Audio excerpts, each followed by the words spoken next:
करेंगे ट्रांसक्रिप्शन की। डीएनए का जो स्ट्रैंड है,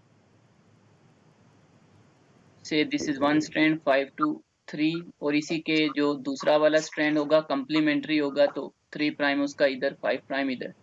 अब जब हम बोलते हैं ट्रांसक्रिप्शन, ट्रांसक्रिप्शन का मतलब हो गया कि जो अपना माइक ऑफ कर दोगे, तो जो ट्रांसक्रिप्शन में हम बात करते हैं कि जो डीएनए है वो आरएनए बनाने वाला है, उसी को हम ट्रांसक्रिप्शन बोलते हैं। तो इसमें होता क्या है कि जो आपके डीएनए के 2 स्ट्रैंड्स हैं, इनमें से कोई एक स्ट्रैंड जो है वो पार्ट लेता है ट्रांसक्रिप्शन के अंदर। तो इसमें अगर आप ओवरऑल इसको डिफाइन करो तो आप बोलोगे जो डीएनए है वो बनाएगा इससे क्या, आरएनए। आरएनए की डिफरेंट टाइप्स होती हैं, वो हम आगे डिस्कस कर सकते हैं। और जो आपकी डीएनए है वो कम्प्लीमेंट्री स्ट्रैंड्स होते हैं 2। तो ये जो 2 स्ट्रैंड्स हैं डीएनए के, इनमें से सिर्फ एक स्ट्रैंड जो है वो आरएनए बनाएगा। अब इनमें से यूजुअली कौन सा स्ट्रैंड आरएनए बनाएगा, जब उसकी हम बात करते हैं तो वो स्ट्रैंड यूजुअली 3 से 5 प्राइम वाला होता है। यानी यहाँ पर जो ये वाला स्ट्रैंड है, ये वो होगा जो आपका आरएनए बनाएगा डीएनए से। तो दोनों स्ट्रैंड पार्ट नहीं लेते, पहली तो ये बात याद रखनी है। एक ही स्ट्रैंड पार्ट लेगा, और जो स्ट्रैंड पार्ट लेगा डीएनए बनाने में उसको हम बोलते हैं क्या, टेम्पलेट स्ट्रैंड। तो वो वाला स्ट्रैंड जो आरएनए बनाने वाला है उसको टेम्पलेट बोलेंगे। तो इस केस में हमारा ये नीचे वाला जो स्ट्रैंड है वो टेम्पलेट स्ट्रैंड होगा। इसी स्ट्रैंड को एंटी सेंस स्ट्रैंड भी कहा जाता है। जो ऊपर वाला स्ट्रैंड है जो कि कॉपी नहीं हो रहा है, इसको बोला जाता है सेंस स्ट्रैंड, या इसको क्या बोलते हैं, कोडिंग स्ट्रैंड भी बोलते हैं। कोडिंग स्ट्रैंड क्यों बोलते हैं वो आगे हम बात करेंगे। और इस टेम्पलेट स्ट्रैंड को एंटी सेंस स्ट्रैंड भी कहा जाता है। अब जो आपका स्ट्रैंड बनाने वाला है आरएनए को, वो नीचे वाला होगा 3 to 5 prime, usually 3 to 5 prime direction में होता है। लेकिन जब एमआरएनए बनेगा तो वो हमेशा 5 से 3 में ही बनता है। मतलब आप ये कह लो कि यहाँ से अगर मैं कहूँ कि स्टार्ट होने वाली है आपकी ट्रांसक्रिप्शन, तो ट्रांसक्रिप्शन जो मेन एंजाइम है इसका वो आरएनए पॉलीमरेज होता है। जानते हो आप, उसकी डिफरेंट टाइप्स आगे पढ़ेंगे। बट आरएनए पॉलीमरेज है जो आरएनए को बनाएगा। तो यहाँ पर आकर के आरएनए पॉलीमरेज जो है बाइंड करेगा डीएनए के ऊपर, और ये वाली नीचे वाली स्ट्रैंड पड़ी जानी है, तो वो यहाँ से आरएनए को बनाना स्टार्ट करेगा। और आरएनए की 5 प्राइम ये होगी और 3 प्राइम ये वाली होगी। अगर आपको याद हो तो आरएनए डीएनए के सीक्वेंस में कोई ज्यादा फर्क नहीं है, सिर्फ आपको वहां पर एक ही डिफरेंस देखने को मिलता है कि थाइमाइन की जगह आपको यूरैसिल देखने को मिलेगा आरएनए के अंदर, बाकी तो पूरा सेम ही होता है। तो जो सिंथेसिस है वो 5 से 3 प्राइम हो रही है। जैसे हमने डीएनए बोला था कि डीएनए की सिंथेसिस भी हमेशा 5 से 3 होती है, तो आरएनए की सिंथेसिस भी हमेशा 5 से 3 प्राइम हो रही है। लेकिन यहाँ पर जो आपका टेम्पलेट स्ट्रैंड है वो जो पढ़ा जा रहा है वो 3 से 5 है। इसकी डायरेक्शन ये वाली होगी, इधर मूव करता जा रहा है आपका जो आरएनए पॉलीमरेज है।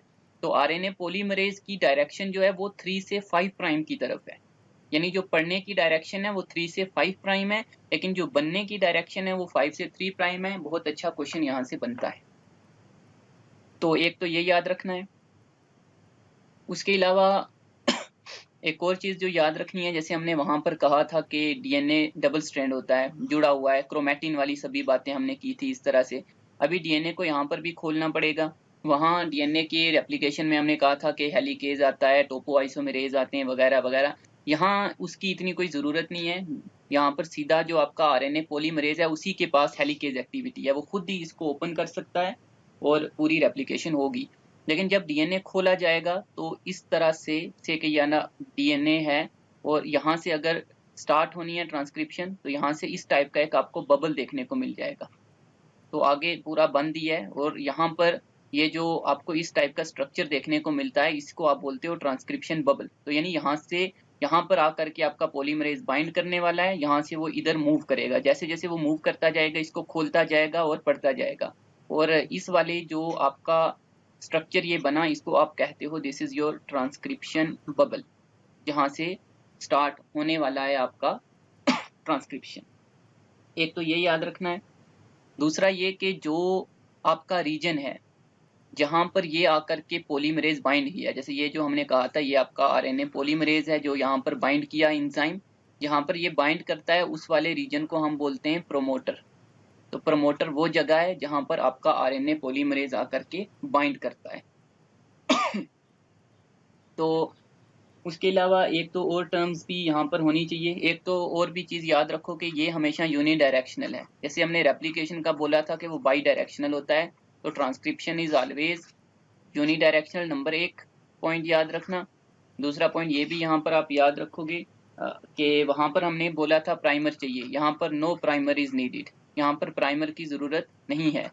आरएनए पॉलीमरेज जो है वो खुद ही ऊपर वाले स्ट्रैंड को पढ़ के उसके कम्प्लीमेंट्री बना देगा, यहाँ पर प्राइमर की जरूरत नहीं पड़ेगी आपको। उसके अलावा एक दो टर्म्स और भी हैं, जिसमें एक टर्म हम ये डिस्कस करें कि जो आपका पढ़ा जाने वाला पॉइंट है, यानी आप जिसको यहाँ पर हमने कहा था कि ये 3 to 5 प्राइम जो स्ट्रैंड पढ़ा जाने वाला है, जिसको हम टेम्पलेट स्ट्रैंड बोल रहे हैं, और वो वाला इसका हिस्सा जो पढ़ा जाएगा, जरूरी नहीं पूरा पढ़ा जाए। जैसे कि ये मैं पूरा डीएनए बना रहा हूँ, ये उसका मान लो मैंने एक ही कॉपी बनाई 5 to 3 प्राइम वाला स्ट्रैंड, ये जो पढ़ा जाना है वो यहाँ से लेकर के यहाँ तक पढ़ा जाना है। तो ये वाला जो इसका पार्ट है जो पढ़ा जाना है डीएनए का, इसको हम बोलते हैं ट्रांसक्रिप्शन यूनिट या ट्रांसक्रिप्ट आप बोल सकते हो। ये आपका ट्रांसक्रिप्शन यूनिट है जो आगे चल करके जो बनता है उसको एमआरएनए उसको ट्रांसक्रिप्ट भी कहा जाता है, क्योंकि वो इसकी ट्रांसक्रिप्शन से हुआ है। और यूजली प्रोकैरियोट्स और यूकैरियोट्स में आपको डिफरेंस देखने को मिलता है ट्रांसक्रिप्शन में भी, बट उतना हम ज़्यादा पढ़ेंगे नहीं। हम ज़्यादा आपको जो सिलेबस में है वो प्रोकैरियोट्स का ही होता है। बस ये एक चीज़ इसमें आप और याद रख सकते हो कि आपके जो प्रोकैरियोट्स हैं उनके अंदर जो ट्रांसक्रिप्शन है वो होता है पॉलीसिस्ट्रॉनिक। पॉलीसिस्ट्रॉनिक, सिस्ट्रॉन जो है वो जीन का ही एक स्ट्रक्चरल यूनिट आप कह सकते हो। पोली का मतलब मैनी। तो प्रोकैरियोट्स में यूजली एक जीन जो है वो बहुत सारी इंफॉर्मेशन कैरी कर सकता है, तो उसको पॉलीसिस्ट्रॉनिक बोलते हैं। यानी one gene is carrying multiple information आप कह सकते हो। और जो आपके यूकैरियोट्स हैं उनमें जो ट्रांसक्रिप्शन है उसको हम बोलते हैं कि मोनोसिस्ट्रॉनिक है। मोनो का मतलब सिंगल होता है। ये मुझे लगता है हमने पहली वाली क्लास में डिस्कस किया भी था, तो इसको डीप में वैसे भी पढ़ना नहीं है, बस इतना याद रखना है। यानी एक जीन एक टाइम के ऊपर एक ही इंफॉर्मेशन को कैरी कर रहा है, तो उसको आप मोनोसिस्ट्रॉनिक बोलते हो। दिख रहा है ये पूरा, तो आप इसका स्क्रीनशॉट ले सकते हो। स्क्रीन विजिबल है दोनों को?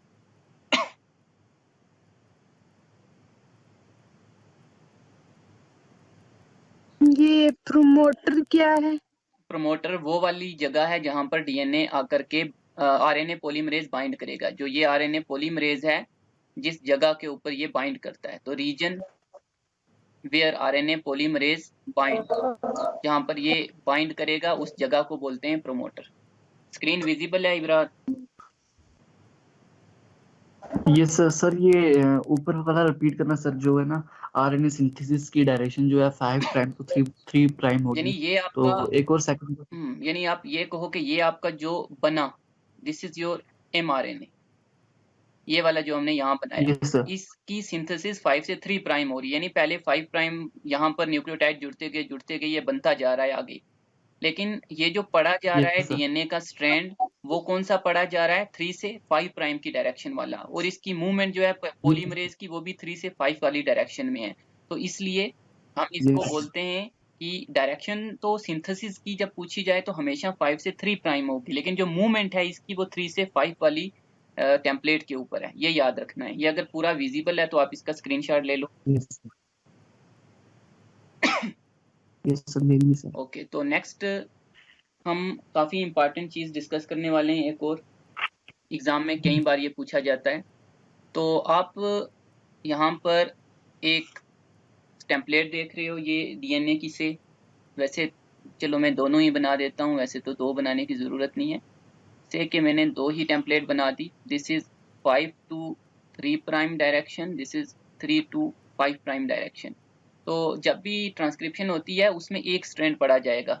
जरूरी नहीं नीचे वाला ही पढ़ा जाए, ऊपर वाला भी पढ़ा जा रहा है, नीचे वाला भी, लेकिन ऊपर वाला अगर पढ़ा जाएगा तो वो इस डायरेक्शन में पढ़ा जाएगा, 3 से 5 वाली में। तो हम यहाँ पर जो टेम्पलेट स्ट्रैंड मान के चलेंगे वो नीचे वाले को चलेंगे जो 3 to 5 प्राइम हमें दिया हुआ है। तो से कि आपका जो टेम्पलेट स्ट्रैंड है वो इस केस में आपका ये वाला होगा, जो नीचे वाला है, this is your template strand. Template उसको बोलेंगे जिसको पढ़ा जा रहा है। अब यहाँ पर आरएनए पॉलीमरेज आएगा, आ करके आरएनए बनाएगा। अब आपको पता ही है कि जो आरएनए इसके ऊपर काम करता है कैसे करता है, उसके लिए पहले मैं कुछ सीक्वेंसेस लिख ही देता हूँ। जैसे से कि ये जो आपका 5 प्राइम है इसके ऊपर जो सीक्वेंस है वो है A T G C C A T C C G A C, और जो ये नीचे वाला स्ट्रैंड है इसके ऊपर जो सीक्वेंस है वो क्या होगी, वो आप बताओ मुझे। ये डीएनए की बात कर रहे हैं अभी हम। डीएनए कंप्लीमेंट्री होता है ना, अगर या ऊपर वाले स्ट्रैंड में ए है तो नीचे वाले में क्या होगा, यहाँ टी, यहाँ T sir, A A C G G G T T A A G G G C C T और जी। G। अब आपका जब ये जी। पढ़ा जाने वाला है तो हमने कहा ये नीचे वाला स्ट्रैंड पढ़ा जाएगा, दैट इज योर टेम्पलेट, जिसको हम टेम्पलेट बोल रहे हैं। ये पढ़ा जाना है, और पढ़ा जाना है तो इसकी डायरेक्शन जो है वो यहाँ वाले से होगी, मतलब 3 से 5 की तरफ पढ़ा जाएगा। अब क्वेश्चन में देख सकते हो आपको क्या पूछा है। अगर उन्होंने पूछा है कि 5 से 3 प्राइम लिखो तो आपको उल्टा लिखना पड़ेगा। मतलब उन्होंने कहा कि 5 to 3 प्राइम में लिखो तो आप यहाँ ये जो CAG फिर यहाँ से आप स्टार्ट करोगे। और अगर आपको दिया है सीधा ही पूछा है कि बताओ क्या है तो आप सिंपल ही लिखोगे। अब ये वाली जो इसकी सीक्वेंस है, टेम्पलेट पढ़ा गया, पॉलीमरेज बाइंड किया, इसको पढ़ा और इससे आरएनए बनाया। से कि इससे जो आरएनए बना उसको मैं यहाँ पर ड्रा कर दूं, ये आरएनए बना, ये आरएनए का 5 प्राइम होगा, ये 3 प्राइम होगा। तो इससे जो आरएनए बना उसकी सीक्वेंस क्या होगी, आरएनए की सीक्वेंस क्या होगी। पढ़ा जाना है ये वाला, जो पढ़ा जाने वाला जी स्ट्रैंड सर। है वो ये है, इसको पढ़ा जाएगा। और ये यहीं से जी सर। स्टार्ट होगा पढ़ा जाना 3 से, क्योंकि हमेशा 3 से 5। अगर ऊपर वाले की बात करते हैं तो ये यहाँ से स्टार्ट करते हैं। ये हमने यहाँ से स्टार्ट किया, TAC जो है यहाँ से पढ़ा जाएगा। और जब ये यहाँ से पढ़ा जा रहा है तो आपको पता ही है कि पॉलीमरेज जो ऐड करेगा कंप्लीमेंट्री बेस पेयरिंग होती है, यानी टी के अपोजिट वाला जो है वो यहाँ पर वो ऐड कर देगा। तो यहाँ क्या आएगा, ए आएगा पहले से। टी की जगह ए, फिर T ए की जगह T sir. This is your T RNA. U A U की जगह यू आएगा, बिकॉज आरएनए में थाइमाइन की जगह क्या होता है, थाइमाइन की जगह यूरेसिल होता है। यूरेसिल तो बाकी सेम रहेगा, ये चेंज आएगा, ए यू, फिर सी की जगह जी G जी की जगह जी C सी सी, फिर A A U G C C C C A U C C, then G G, A then C। C. हो गया ये। कई बार ये Yes, इस sir. टाइप का क्वेश्चन देखने को आपको एग्जाम में मिलेगा, जब आपको एक डीएनए का ये वाली सीक्वेंस दे देंगे और पूछेंगे कि एमआरएनए जो बनेगा उसकी सीक्वेंस बताओ।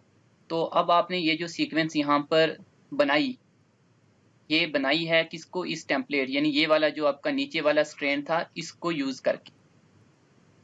अब Yes, अगर sir. आप क्या करो कि ये वाली सीक्वेंस और ऊपर जो 5 to 3 प्राइम वाली सीक्वेंस है वो देखो, तो आपको वहां पर क्या नजर आएगा। यानी अगर आप जो सीक्वेंस है ये वाली जो आपने अभी बनाई, इसको अगर आप इस वाली के साथ कंपेयर करो तो ए बस टी की जगह यू है, बाकी GCC, इधर भी GCC, इधर ATGCC है, यहाँ पर AUCC, मतलब सिर्फ थाइमाइन की जगह यूरेसिल, बाकी ये बिल्कुल सेम है। तो मतलब आप सेम टू Yes सेम यही उठा करके यहाँ पर लिख सकते हो। तो तभी हम इस वाली को बोलते हैं कोडिंग टेम्पलेट भी, जो कॉपी नहीं हुई। हालांकि ये कॉपी नहीं हुई, कॉपी तो टेम्पलेट हुई, लेकिन जब हम इसको अगर मिलाएं आपस में तो ये बिल्कुल इसके कम्प्लीमेंट्री होगा। समझ आई ये चीज? Yes sir. ये चीज आपने याद रखनी है। उसके बाद एक और चीज भी आप यहाँ पर ही मैं डिस्कस कर लेता हूँ। कुछ और टर्म्स होती हैं, जैसे ये वाला मान लो आपका कोई डीएनए का रीजन है, मैं पूरा नहीं बना रहा हूँ, 2 स्ट्रैंड्स, तो बट आप मान के चलो ये 2 स्ट्रैंड डीएनए है, और डीएनए का जो आपका कुछ रीजन होता है जहां से ट्रांसक्रिप्शन ने स्टार्ट होना है उसको स्टार्ट पॉइंट बोला जाता है। तो इसमें कुछ याद नहीं रखना है, स्टार्ट पॉइंट मतलब स्टार्ट होगा, उसको +1 से भी हम डिनोट करते हैं जहां पर पॉलीमरेज बाइंड करेगा। उसके जो नीचे वाला रीजन है वहां पर देन +1 है तो +2 +3 +4 इस तरह से, मतलब ये पूरा प्लस में होगा, और वो जो ऊपर वाला है वो माइनस, जैसे +1 था तो यहाँ 0 की कोई बात नहीं होती, फिर -1 -2 -3, ये वो वाली जगह है +1 जो आपकी स्टार्ट साइट है। This 1 it is your start point. और ये वाला जो बाकी रीजन है आपका पूरा, यानी कलर चेंज कर लेता हूँ, यानी ये वाला जो रीजन है जहां पर आपको ये ++ देखने को मिल रहा है, इस वाले हम रीजन को बोलते हैं डाउनस्ट्रीम। और जो ये प्लस वाला सॉरी माइनस वाला पूरा रीजन देखने को मिल रहा है इसको बोला जाता है अपस्ट्रीम। जैसे आप कह लो कोई झरना है, स्ट्रीम है जो बह रही है, और जब स्ट्रीम बह रही है तो वो नीचे की तरफ जाएगी, तो ये उसका अपस्ट्रीम, ये डाउनस्ट्रीम। तो ये 2 टर्म्स हम यूज करते हैं, अपस्ट्रीम डाउनस्ट्रीम, डिपेंडिंग अपॉन यानी जब हम आगे कहीं पर बात करेंगे कि ये वाली जो डीएनए की सीक्वेंस है अपस्ट्रीम है, तो इसका मतलब होगा कि वो माइनस वाले किसी पे है। एक्चुअली ये माइनस वगैरह हम वैसे यूज करते हैं, न्यूक्लियोटाइड ही होते हैं, जैसे -1 पे से ए है, -2 पे जी है, इस तरह से। ये अभी दोबारा से आएगा, इसका स्क्रीनशॉट ले सकते हो।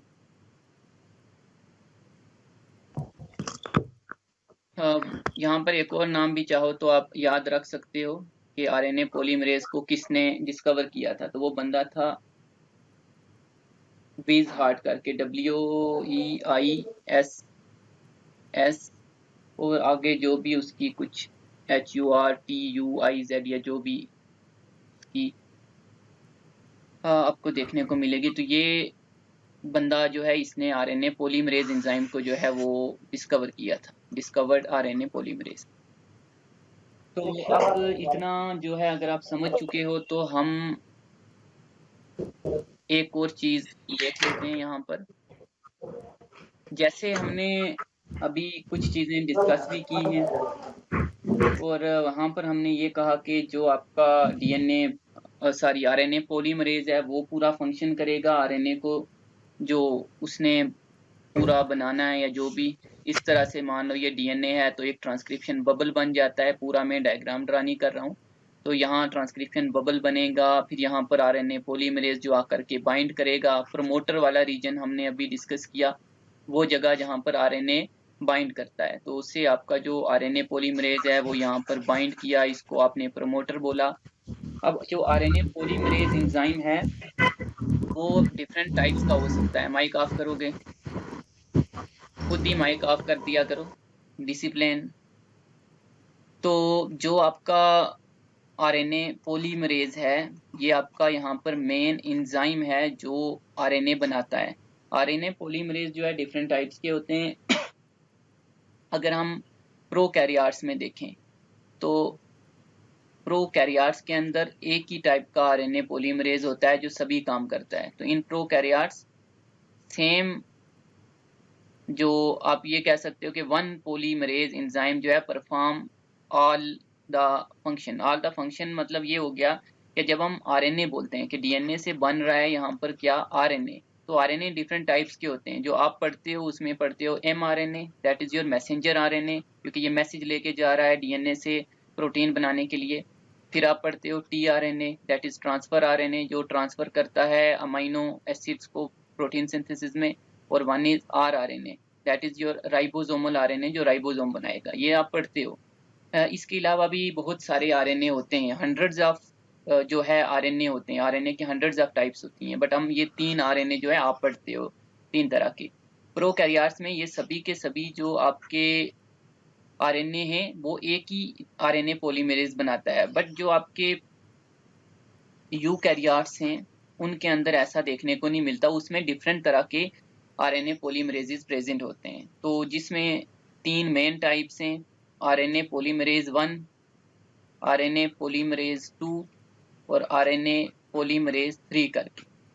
तो ये जो तीनों टाइप के आरएनए हैं इनको अलग अलग पॉलीमरेज बनाता है। जैसे अगर आप इन तीनों की हम अगर बात करें तो आपका जो mRNA है वो कौन सा पॉलीमरेज बनाता है, पढ़ा हुआ है ये आपने?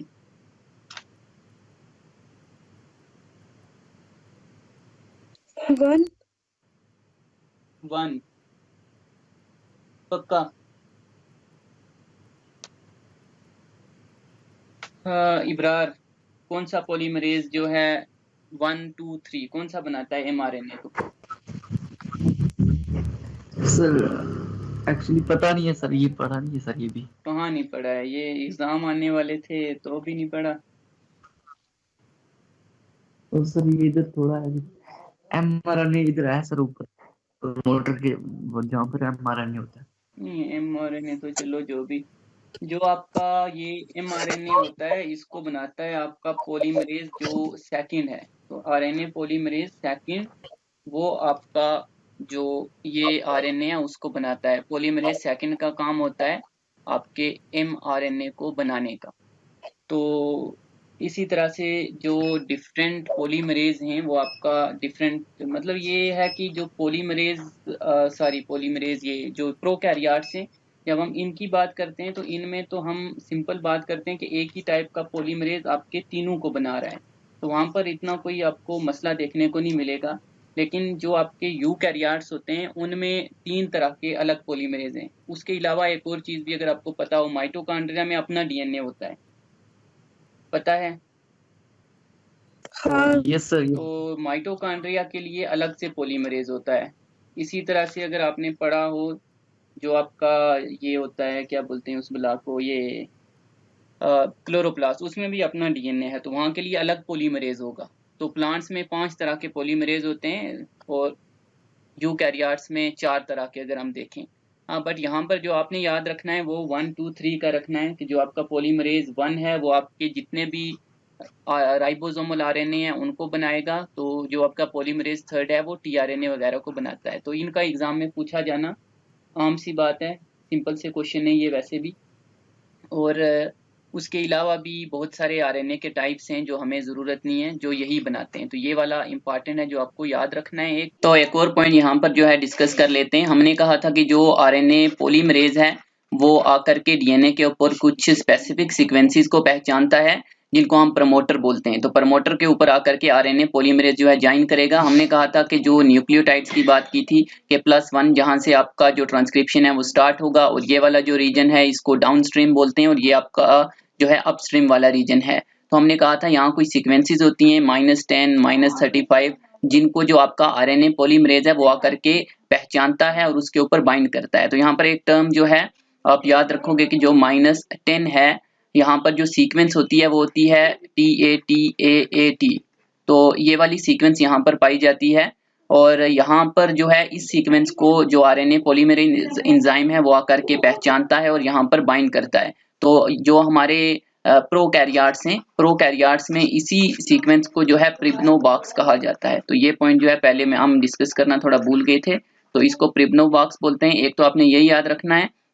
उसके अलावा अगर हम बात करें जो यूकैरियोट्स होते हैं, तो यूकैरियोट्स के अंदर अराउंड जो आपका -35 वाला रीजन है, यहाँ पर जो सीक्वेंस होती है वो होती है TATA सीक्वेंस, जिसको जो है पहचान करके आरएनए पॉलीमरेज बाइंड करता है। तो यूकैरियोट्स में जो है इसको कहा जाता है टाटा बॉक्स भी। तो ये दो टर्म्स आप जो है याद रखोगे, प्रिब्नो बॉक्स और टाटा बॉक्स। चाहे ये सीक्वेंस आप याद ना भी रख पाओ पर ये दोनों टर्म्स जो है आप इसको ध्यान से याद रखोगे। आरएनए पॉलीमरेज है, इसकी डिफरेंट सब यूनिट्स भी होती हैं, मतलब ये जो बना हुआ है डिफरेंट सब यूनिट्स का बना होता है, जिसमें आपको चाहे ये शायद याद रखने की ज़रूरत नहीं भी है, बट 2 अल्फ़ा, एक बीटा डैश करके इस तरह से कुछ सब यूनिट्स होती हैं।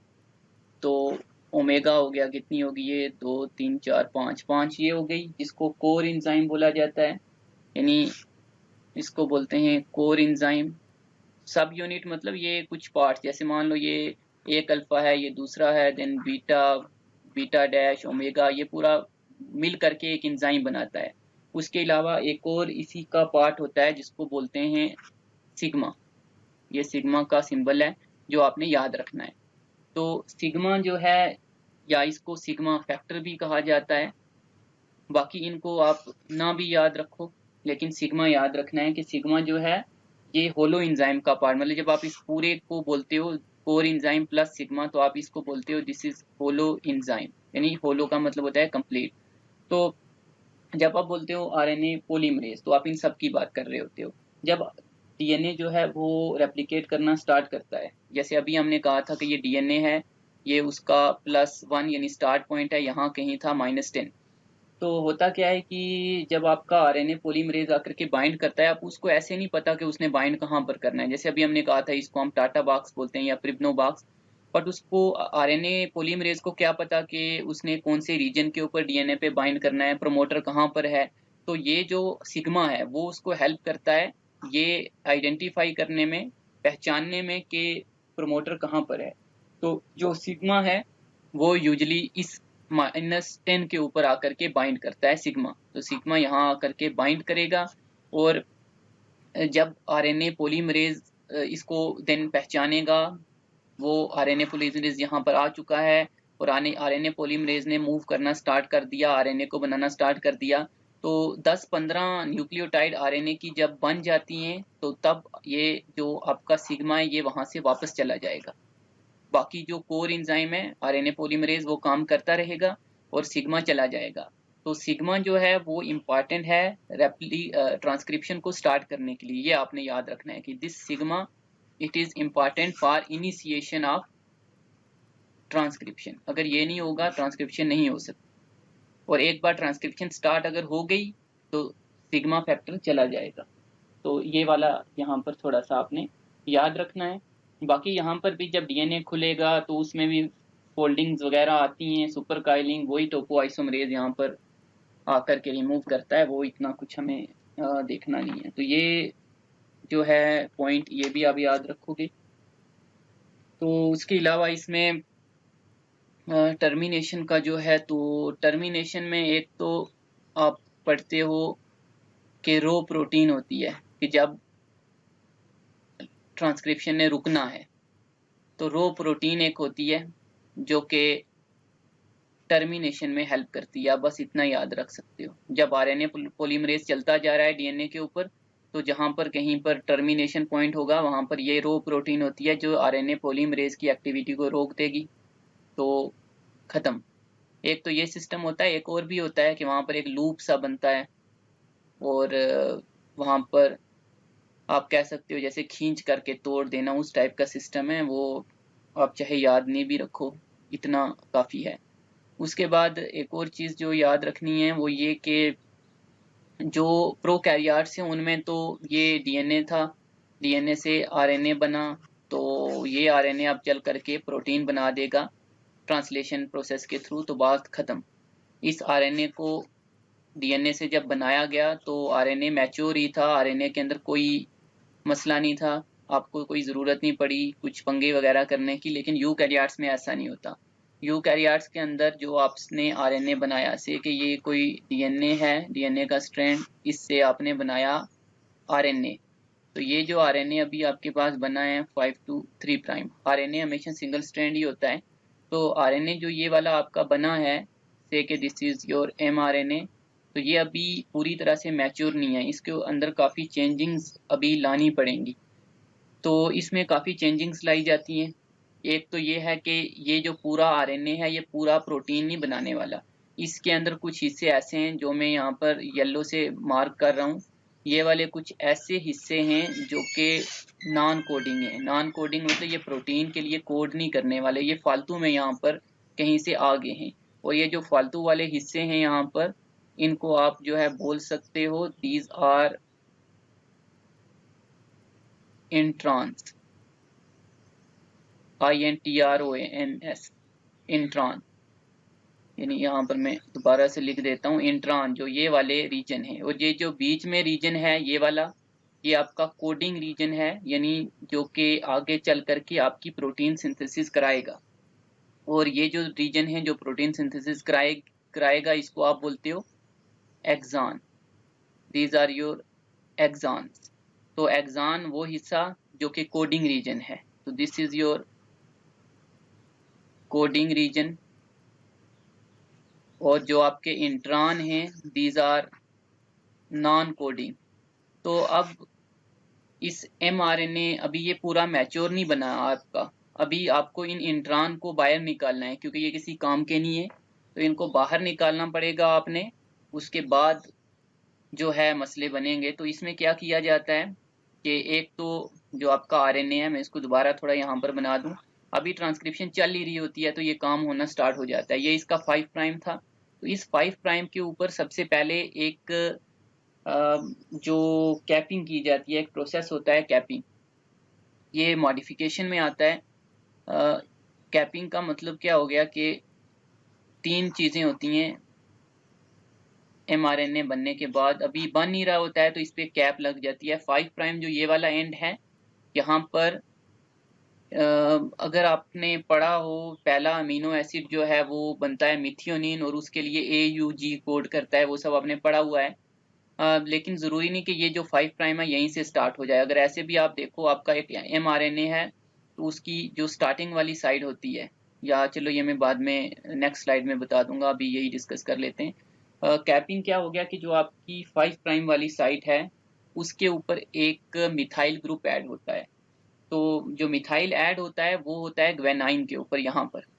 यानी ये जो कैपिंग में हम बोल रहे हैं, आपका जो 5 प्राइम है उसके ऊपर एक मिथाइल ग्रुप ऐड कर दिया जाता है। यूजली 5 प्राइम पे 30 न्यूक्लियोटाइड्स की जब चेन बन चुकी होती है तो तब भी ये कैप लगा दी जाती है। यहाँ पर एक ट्राईफॉस्फेट की जो है वो इन्वॉल्व होता है, यानी आप जिसको अगर यहाँ पर लिखना चाहो, कई बार उसको हम मिथाइल 7 ग्वेनोसाइन या कुछ भी इस तरह से करके लिखते हैं, या आप सीधा यही लिख सकते हो कि यहाँ पर जो कैपिंग हो रही है वो एक तो 5 प्राइम पे हो रही है, और हो किसकी रही है या उस कैप को क्या बोलते हैं, तो वो बोला जाता है 7 मिथाइल ग्वेनोसाइन, क्योंकि ये ग्वेनिन के ऊपर लगाई जाती है। तो ये कैपिंग होती है, यानी मिथाइल 7 ग्वेनोसाइन, शायद इस तरह से शॉर्ट में या जैसे भी लिखते हैं। तो ये वाली कैपिंग हो गई। तो कैपिंग कुछ नहीं है, बस 5 प्राइम के ऊपर मिथाइल ग्रुप ऐड किया जाता है। तो मिथाइल कहाँ ऐड किया जाता है? ग्वेनोसाइन के ऊपर। तो एक तो ये याद रखना है, कैपिंग हो गई आपकी RNA की, दिस इज योर RNA। फिर क्या होगा? फिर आपका जो RNA अब बन गया, तो ये इसका जो 3 प्राइम एंड है, this is it's 3 prime and. तो यहाँ पर एक पोली ए टेल लगाई जाती है, तो this is second step. Poly A tail का मतलब है यहाँ बहुत सारे ए ऐड किए जाते हैं, करीब 200 से ज्यादा ए ऐड किए जाते हैं 3 प्राइम के ऊपर। तो ये जो यहाँ पर पोली का मतलब वैसे भी होता है बहुत मैनी, तो पोली ए टेल बोलते हैं इसको। यहाँ पर अलग से एक एंजाइम आता है, उसको पोली ए पॉलीमरेज बोलते हैं। पोली ए पॉलीमरेज, पॉलीमरेज क्योंकि वो यहाँ पर जोड़ रहा है तो पोली ए इसी के नाम से पोली ए पॉलीमरेज यहाँ पर ए ज्वाइन करेगा। यहाँ पर भी जो एंजाइम होता है 5 मिथाइल ग्वेनोसाइन जो ऐड करता है उसको मिथाइल ट्रांसफरेज बोलते हैं। मिथाइल ट्रांसफरेज यानी मिथाइल ग्रुप को ट्रांसफर करने वाला।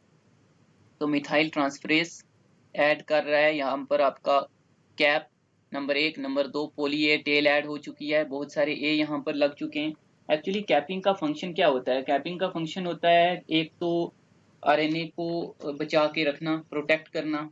यानी आप ये कह सकते हो कि जो बहुत सारे एंजाइम ऐसे हैं, न्यूक्लिएजेज एंजाइम, जो DNA RNA को डिग्रेड कर सकते हैं, तो जो आपकी ये कैप है, एक तो ये प्रोटेक्ट करती है डिग्रेडेशन से, और उसके अलावा ये क्या करती है कि बाइंडिंग में भी हेल्प करती है आगे चल करके जब ट्रांसलेशन होगी, यानी जब साइटोप्लाज्म में ये पहुंच जाएगी इसके लिए प्रोटीन सिंथेसिस के लिए, तो वहां पर जब राइबोसोम आकर के बाइंड करेंगे तो राइबोसोम की बाइंडिंग में कैप हेल्प करती है। वेरी इंपॉर्टेंट पॉइंट, ये भी आपने ध्यान रखना है कि राइबोसोम की बाइंडिंग के अंदर कैप हेल्प करती है। जब राइबोसोम आकर के इसके ऊपर जुड़ेंगे तो वो कैप वाले रीजन को पहचानते हैं। एक तो ये याद रखना। पोली ए टेल भी एक तो क्या बोलते हैं इसको, थोड़ा सा हेल्प करती है प्रोटेक्शन में भी, बट इसका एक और जो मेन फंक्शन है वो ये होता है कि इसको स्टेबिलिटी प्रोवाइड करना, डीएनए को थोड़ा स्टेबल बनाती है, और उसके अलावा डीएनए की मूवमेंट में हेल्प करती है जब ये बाहर जाएगा साइटोप्लाज्म में। तो पॉली ए टेल जो है एक तो स्टेबिलिटी प्रोवाइड कर रही है, दूसरा इसकी मूवमेंट के अंदर भी हेल्प करती है। दो चीजें हो गई। अब तीसरा काम होता है इन एक्सान को रिमूव करना। तो इन एक्सान को रिमूव किया जाता है जिस प्रोसेस से, उसको बोला जाता है स्प्लाइसिंग। तो splicing is simply the removal of non coding region, जिसको हम बोलते हैं intron. Removal of intron and joining of exon, exon को ज्वाइन कर दिया जाएगा। यानी यहीं पर अगर मैं बताऊं तो अगर ये वाला जो रीजन है, से कि ये रीजन ये था इंट्रॉन, इसको मैं बोल रहा हूँ ये 1 मान लो, ये 2, ये 3, ये 4, ये 5। अगर ये जीन है, इस पे 1 2 3 4 5 कह लो कुछ भी आरएनए का, तो जो आपका 2 और 4 है ये तो हैं आपके इंट्रॉन, तो इनको बाहर निकालना है, तो इनको बाहर निकाल दिया जाता है। तो निकालने के बाद क्या होगा कि जो आपका ये mRNA बनेगा तो वो इस तरह से, ये इसका 5 प्राइम है, 3 प्राइम है, तो यहाँ पर आ गया 1 3 5। मतलब जो आपका ये वाला था और ये वाला पार्ट था, इसको हटा करके अलग कर दिया गया। और जब इसको अलग किया जाएगा तो यहाँ पर तो गैप आ जाएंगे। पहले मतलब ये यहाँ से अलग किया, यहाँ से काटा जाएगा, यहाँ से काटा जाएगा, ये अलग किया जाएगा, तो यहाँ पर थोड़ा सा इनके बीच में तो गैप आ गया। तो अब एक एंजाइम है जो इन दो का जो गैप है उसको सील कर देगा। तो ये आपने पहले भी पढ़ा है कि इट इज लाइगेज, जो कि सील कर देगा एंड्स को। लाइगेज का ये काम होता है, ये आपने पढ़ा भी हुआ है। तो ये 3 चीजें हैं। जब ये स्प्लाइसिंग भी हो गई तो अब आपकी आरएनए जो है वो जा सकता है बाहर। ये इसका स्क्रीनशॉट ले सकते हो। तो प्रोटीन सिंथेसिस का आप जो है पहले वो देखोगे एक एनिमेशन, तो वहां से आपको समझ भी आएगा। बाकी तो इसमें आप जेनेटिक कोड भी उसी में आ जाएगा, वो वहीं पर हम डिस्कस करेंगे। यहाँ पर सिर्फ लैक ऑफ ईरान का आ जाता है, थोड़ा सा सिंपल है वो कंसेप्ट भी अगर समझ आ जाए। ये वैसे भी आपको पता है जो mRNA बना तो उसके स्टार्टिंग में यूजली AUG होता है। तो मान लो ये AUG AGUUCGUAAA, इस तरह से ये कोई RNA का सीक्वेंस है। ये 5 प्राइम है, ये 3 प्राइम है। तो जब इससे प्रोटीन बनती है तो सबसे पहले तो आप ये कहते हो कि आपका जो आरएनए पॉलीमर जो राइबोसोम है वो बाइंड करता है। राइबोसोम की 2 सब यूनिट होती हैं, एक छोटी एक बड़ी। तो यहाँ पर एक यूनिट बाइंड की, यहाँ पर दूसरी यूनिट ने बाइंड किया, छोटी और बड़ी। प्रो यूकैरियोट्स में अलग होता है, आप जानते ही हो, 70S राइबोसोम और 80S। जो यूकैरियोट्स हैं उनमें 80, इनमें 70, इसकी 2 सब यूनिट होती हैं। एक जो है वो आपकी 40 और एक 30 होती है। वैसे ही यहाँ पर भी जो है 60 और 40 की हम बात करते हैं। तो ये आपका प्रो और यूकैरियोट्स का होता है। यहाँ पर छोटी बड़ी सब यूनिट बाइंड की। यहाँ पर मैग्नीशियम आयन काफ़ी इंपॉर्टेंट रोल प्ले करते हैं। अगर मैग्नीशियम आयन्स ना हो तो ट्रांसक्रिप्शन जो आपकी ये प्रोटीन सिंथेसिस है ये नहीं हो पाएगी, बिकॉज ये राइबोसोम को बाइंड रखने के लिए इंपॉर्टेंट है। राइबोसोम की ये दोनों सब यूनिट हमेशा जुड़ी नहीं रहती, अलग रहती हैं, सिर्फ तब पास आएंगी जब इन्होंने प्रोटीन बनानी है। और वैसे भी मैग्नीशियम आयन रेप्लिकेशन में भी इम्पॉर्टेंट है। अगर ये ना हो तो पॉलीमरेज जो है आपका वो भी काम नहीं कर सकता।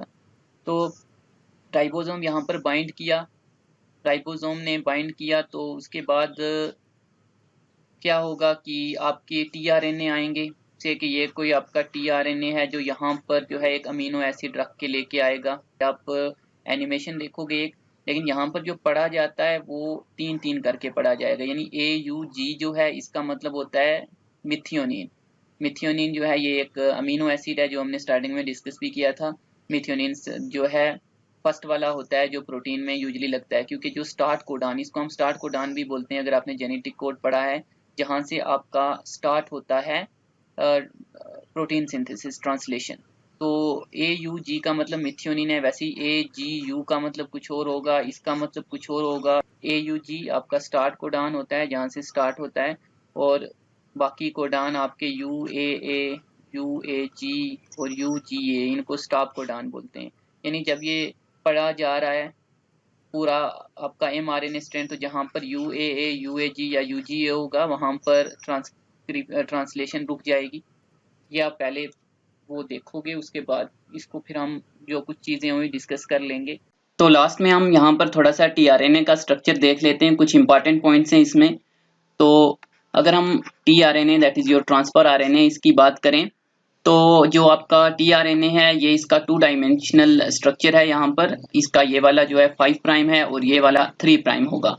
तो जो याद रखना है एक तो ये कि जो आपका 3 प्राइम है यहाँ पर लास्ट में एक सीक्वेंस प्रेजेंट होती है CCA सीक्वेंस, तो इसको CCA पढ़ेंगे क्योंकि 5 से 3 प्राइम डायरेक्शन में पढ़ा जाता है। तो एक तो ये सीक्वेंस आपको याद रखनी है CCA, जो इसका 3 प्राइम OH है वहां पर अटैच है, और यही वाला वो पार्ट है आपका जहां पर आपका अमीनो एसिड आकर के जो है वो बाइंड करेगा। तो ये जो आपकी CCA ये वाला पार्ट है, this is the amino acid binding site. जो अमीनो एसिड ये लेकर के आएगा ट्रांसलेशन के लिए जहां प्रोटीन सिंथेसिस हो रही है राइबोसोम पर, तो वो जो आपका अमीनो एसिड होगा वो यहाँ पर ही अटैच होता है। आपका ये जो 3 प्राइम वाला एंड है CCA आर्म यहाँ पर, एक तो ये पॉइंट याद रखना है। उसके बाद जो यहाँ पर ये वाला लूप आप देख रहे हो, this loop is called as T loop, या उसके अलावा इसको टी आर्म भी कहा जाता है। जो साई है ये स्यूडो यूरिडीन करके प्रेजेंट होता है एक न्यूक्लियोटाइड, जो आपका यूरिडीन की ही मॉडिफिकेशन है स्यूडो यूरिडीन, तो इसको टी लूप बोलते हैं या टी ये आर्म, ये भी आपने याद रखना है। और ये वाला वो रीजन है जहां पर आकर के आपका जो राइबोसोम है वो अटैच करेगा। So this is ribosome recognition and binding site, जहां पर राइबोसोम आकर के बाइंड करता है। यानी जब ये tRNA जो है ये अमीनो एसिड को लेकर के जाएगा राइबोसोम के पास, तो राइबोसोम इसी वाली आर्म को पहचानेगा और तब जो है ये राइबोसोम के साथ बाइंड करेगा, और जो आगे प्रोटीन सिंथेसिस का जो प्रोसेस है वो कंटिन्यू चलेगा। उसके अलावा जो आप ये वाला लूप देख रहे हो यहाँ पर, इसको डी लूप कहते हैं, दिस इज डी लूप या DIHU करके यहाँ पर सीक्वेंस होती है। डी जो है ये डाई हाइड्रो यूरेसिल होता है, यूरेसिल की ही एक मॉडिफिकेशन है। तो यहाँ पर एक न्यूक्लियोटाइड प्रेजेंट होता है डाई हाइड्रो यूरेसिल, तो उसी के नाम से है। आप सिंपल डी लूप करके ही याद रखोगे, और इसमें आपने जो याद रखना है वो ये कि ये वाला जो लूप है ये अमीनो एसिड जो है उसको आइडेंटिफाई करने में हेल्प करता है। So this is amino acid identification loop, या आप ये कह सकते हो कि अमीनो एसिड रिकॉग्निशन साइट है आपकी ये वाली, तो अमीनो एसिड को रिकॉग्नाइज करने के लिए। तो उसके बाद एक आपको यहाँ पर ये वाला लूप भी दिख रहा है, इसका जो है खास इतना कुछ है नहीं, इसको वेरिएबल लूप बोलते हैं। जो आपका वेरिएबल लूप यानी इसकी जो लेंथ है वो वेरी करती है डिफरेंट टाइप ऑफ tRNAs के अंदर। और ये वाला जो सबसे नीचे है दिस वन, ये है आपका जो एंटी कोडान लूप होता है, this is your anti codon loop.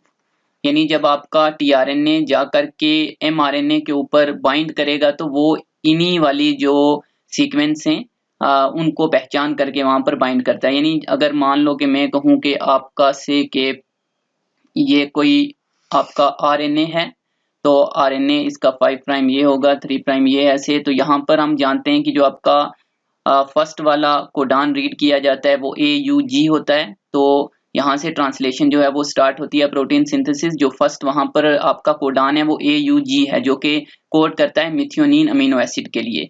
तो AUG जो है अगर यहाँ आपके mRNA के ऊपर है, तो जो आपका यहाँ पर से कि ये अगर मैं कहूँ कि मिथियोनिन को लेकर के जा रहा है अमीनो एसिड को tRNA, तो इसकी ये जो एंटी कोडान लूप है इसके ऊपर जो सीक्वेंस होगी बिल्कुल इसके कंप्लीमेंट्री होगी। यानी अगर यहाँ पर AUG है तो यहाँ पर अगर आप देखो तो A के अपोजिट में जो है आपको देखने को मिलेगा T, तो T के साथ पेयर करता है, बट RNA में जो है T की जगह U है, तो यहाँ यूरेसिल होगा, U की जगह यहाँ पर सामने A होगा और G के सामने यहाँ पर C होगा। तो ये आपस में जो कंप्लीमेंट्री बेस पेयरिंग करते हैं।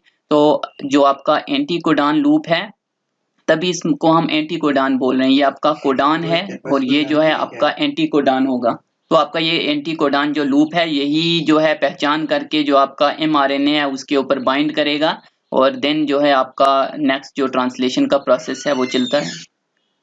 एक दो और टर्म्स यहाँ पर देख लो, जब आपका जो से हमने कहा था कि ये mRNA है और mRNA के ऊपर आपकी छोटी राइबोसोम की सब यूनिट, बड़ी राइबोसोम की सब यूनिट वो बाइंड करेंगी और उसके बाद आपका जो tRNA है वो आएगा अमीनो एसिड को यहाँ पर लेकर के, और अमीनो एसिड यहाँ पर जुड़ते जाएंगे और ये पूरी चेन बनेगी।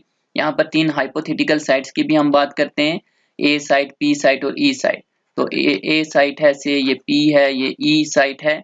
तो सबसे पहला जो आपका tRNA आता है वो P साइट पे ही आता है। तो एक तो ये आप याद रख सकते हो कि जो आपका फर्स्ट tRNA आएगा वो अमीनो एसिड को लेकर के P साइट के ऊपर आएगा, और बाकी जितने भी tRNA जो हैं आएंगे वो आपकी A साइट के ऊपर आते हैं। तो उसके बाद जो है इसको आप डिटेल में जब देखोगे, जैसे मैंने कहा कि आप एनिमेशन देख लोगे, वहां से बेटर समझ आएगा। अगर फिर भी कोई प्रॉब्लम है तो आप मेरे से पूछ सकते हो, तो हम इसको दोबारा से जो है कर लेंगे।